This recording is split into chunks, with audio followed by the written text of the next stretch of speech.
Fala rapaziada, bom dia, tudo bem?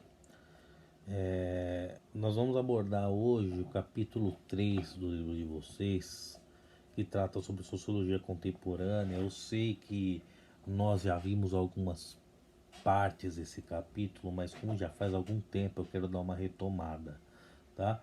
Como vocês percebem aí, muitas vezes eu não consigo mirar muito a câmera aí, mas eu vou aprender. Esse negócio de professor online é novo pra mim, mas a gente vai dando conta, tá bom? Então, o tema de vocês aí é estruturalismo funcionalista, né? É uma das escolas, porque a sociologia contemporânea, a gente vai abordar muita norte-americana, ela é fortemente influenciada por Marx, Weber e Durkheim, e eles são caras mais novos, pós anos 1950. Então, eles, como estão analisando uma sociedade mais complexa, eles pegam as teorias desses clássicos e vão desenvolvendo novas escolas. A mais famosa é o estruturalismo funcionalista, que eu mandei os slides para vocês já, mas tem o funcionalismo revisto e o construtivismo norte-americano. Eu vou abordar as três. Como vocês perceberam, eu estou com a colinha aqui do lado também, porque não dá para saber tudo desses caras assim de antemão, sem ter uma colinha, não, porque eu sou filho de Deus, viu? Então vamos olhar o estruturalismo funcionalista. O grande nome do estruturalismo funcionalista é o Talcott Parsons, um cara que viveu aí até 1979, é um americano, e o Parsons se incomodava muito com o positivismo, né? Ele era totalmente contrário a essa ideia de evolução da sociedade, de cultura mais evoluída e cultura menos evoluída. E aí ele mesclou teorias do Marx e teorias do Weber e do Durkheim para poder dar conta de explicar o comportamento das pessoas em sociedade. Veja que tem muita influência do Weber, né? O Weber lá com a sociologia compreensiva, o método dele, que ele extraiu o sentido da ação humana. Influenciado pelo Weber, o Parsons vai também desenvolver uma forma de entender o comportamento coletivo. Mas como ele está numa sociedade mais complexa, ele desenvolve novas categorias de ações sociais. Você se lembra que o Weber tinha lá ação afetiva, ação tradicional, racional ligada a fins e racional ligada a valores? Ele desenvolve outras, tá?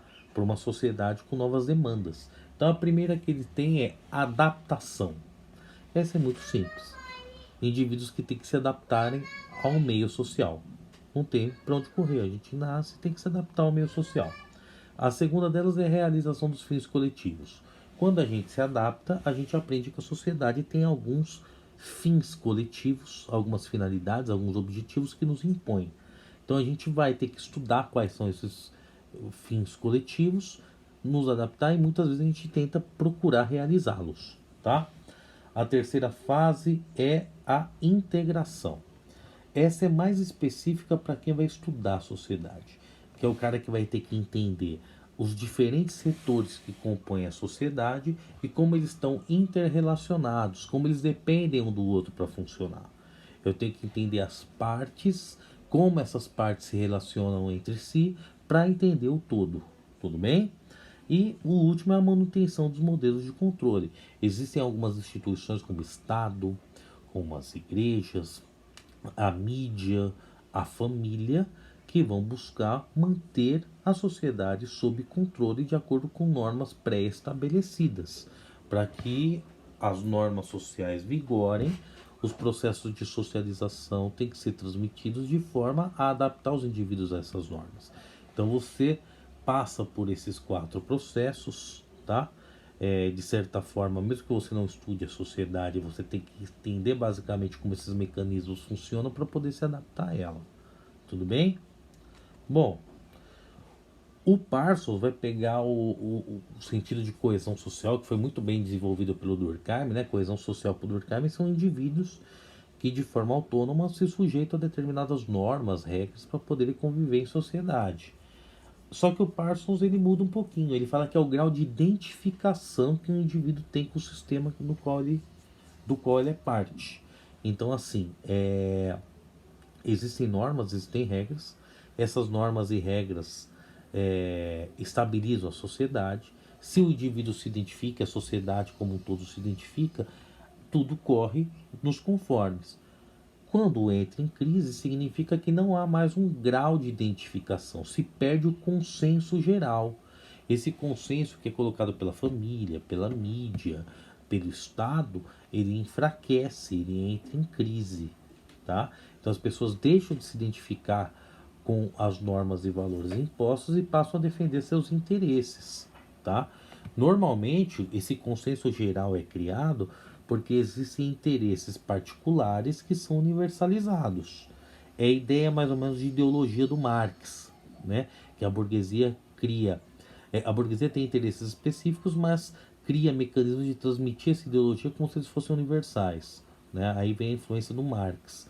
Mas normalmente esse consenso geral conduz a sociedade em torno dessas ideias. Quando há uma crise de identificação, novas ideias têm que ser criadas para que aí se crie um novo consenso e a sociedade se mova, tá? Basicamente, né, o Parsons vai falar, olha, existem algumas etapas que toda sociedade tem que passar porque ela vai se tornando cada vez mais complexa. E aí o processo de socialização, de aprendizado que os indivíduos adquirem das normas e valores, vai se tornando complexo também. Então veja, vocês têm lá nos slides de vocês. Quando uma sociedade começa a se tornar complexa para o Parsons? Quando começam as propostas de diferentes modelos políticos. A diferenciação dos sistemas políticos mostra uma sociedade complexa, com diversos interesses. Você tem proposta de monarquia, você tem proposta de república, de anarquia, socialismo, de liberalismo, enfim. Quando há a existência de diferentes propostas, significa que a sociedade está se tornando complexa. O segundo ponto que mostra a complexidade da sociedade é uma melhora adaptativa. Por exemplo, quando você pega o feudalismo, ele não aproveitava tão bem os recursos fornecidos pela natureza. Quem vai aproveitar melhor é o capitalismo. Sendo assim, a sociedade sempre vai se adaptar para poder absorver melhor os recursos fornecidos. Quando essa adaptação se dá de uma maneira muito mais consistente, como é no capitalismo, embora exista degradação, consegue extrair de maneira competente, isso significa que ela está passando por uma melhora adaptativa bem consistente. Depois vem a inclusão, tá? A inclusão são grupos que são marginalizados, como por exemplo foram os negros dos Estados Unidos, ainda no Brasil, comunidades LGBT, etc. Esses grupos começam a ser absorvidos até para se tornarem consumidores, eles começam a integrar o corpo social. Tá? Então essa fase chamada de integração é a que permite que povos segregados comecem a fazer parte do corpo coletivo. E por fim a generalização, que é quando a sociedade começa a elaborar valores que até permitam que esses novos grupos possam conviver a sociedade de maneira harmônica. Por exemplo, um valor, a diversidade cultural, com a postura de tolerância às diferenças, começa a ser muito mais forte, muito mais presente. Até para que esses povos comecem a conviver e terem maior aceitação dentro da sociedade. Então essas normas e valores vão mudando com o tempo até para poder integrar esses grupos novos. Logo, para o Parsons, o mais importante não é só como se transmite as normas e valores no processo de socialização, é como os indivíduos absorvem. Ele é diferente, ele dá um passo além. Saber que existe a socialização primária e secundária é importante, sim, mas como que se dá esse processo e como os indivíduos absorvem esses valores é mais importante para o Parsons do que simplesmente saber que eles existem. Tudo bem? Bom, o funcionalismo revisto vai ser mais fácil a gente entender. É o do Robert Merton, que é um cara que faleceu em 2003. E basicamente assim, ele é contra o positivismo, contra teorias muito abrangentes, tá?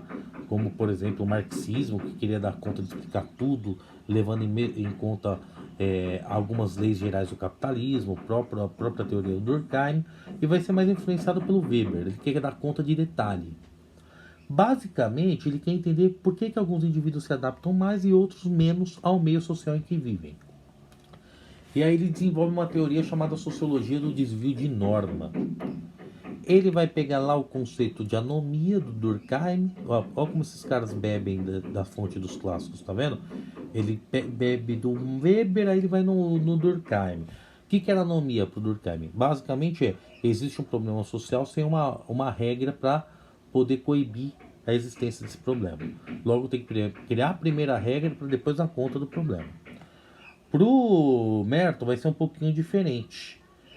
Ela ocorre quando os meios que o indivíduo dispõe são insuficientes para ele alcançar os seus objetivos culturais. Por exemplo, você vai pegar a sociedade americana que diz consuma para mostrar sucesso, Se um indivíduo não tem condições de consumir para mostrar sucesso, ele tem menos possibilidade de se adaptar ao meio social. Beleza? Então, quais são os diferentes tipos de adaptação à norma? O primeiro é fácil, o conformismo que vocês têm aí no slide. O indivíduo se adapta ao meio social porque ele tem recursos para alcançar os objetivos culturais dele. Ou seja, o objetivo da sociedade norte-americana é ficar rico ou mostrar sucesso a partir dos objetos que consome. Ele tem condição para consumir, então ele está conformado. Tem aquele que parte para a inovação. Ele compartilha desse objetivo cultural que é ficar rico. Ele concorda com esse ponto. Só que ele não tem os meios para obter. Então ele inova, como o Al Capone, que foi traficar bebida logo após a proibição da bebida alcoólica nos Estados Unidos. Ele foi traficar e se tornou riquíssimo. Tudo bem? Quem não conhece a história do Al Capone, dá uma pesquisada. O ritualismo é quando o indivíduo sabe que ele não vai ficar rico, que é o objetivo cultural da sociedade. Estou dando um exemplo da riqueza só para vocês conseguirem visualizar melhor, tá? Existem vários. Mas sociedade norte-americana fala fique rico, tem até o nome do filme do 50 Cent, fique rico ou morra tentando, tá? Ele sabe que não vai ficar rico. Por exemplo, ele é um professor, que nem eu. Gosta do que faz, trampa, mas sabe que não vai enriquecer, tá? Mas ele não é contra o processo ritualístico da sociedade de querer, que o indivíduo querer ficar rico. Beleza? Então ele partilha do objetivo, do ritual, mas sabe que não vai chegar lá. Tudo bem? A evasão é quando o indivíduo sai da sociedade. Ele corre, você entendeu? Ele não compartilha dos valores, também não está afim de bater de frente, ele se evade, ele foge dos padrões impostos. É mais raro, é o hippie. Beleza? E a rebelião aí é um conceito mais voltado para o marxismo, que é revolução. É quando ele não aceita o objetivo, tá? E ele vai para cima para criar novos padrões, promover a revolução, tá? Que é mais ou menos, guardadas as proporções, o que o marxismo propõe. Tudo bem? Então esse último é a rebelião que vocês viram aí. Meu filho gritando, criança pequena, é isso aí. Tem bateção do fundo, o cara com britadeira é um inferno. Bom, construtivismo, tá? É o último. Para os construtivistas, a sociedade é uma entidade viva, ela está em constante transformação, assim como os indivíduos. O indivíduo tem que se adaptar a essas constantes transformações, ao mesmo tempo que ele pode mudar a sociedade com suas ações e levar também às constantes mudanças. É weberiano isso, tudo bem? O indivíduo tem condição de alterar a sociedade, embora muitas vezes se adapte a ela.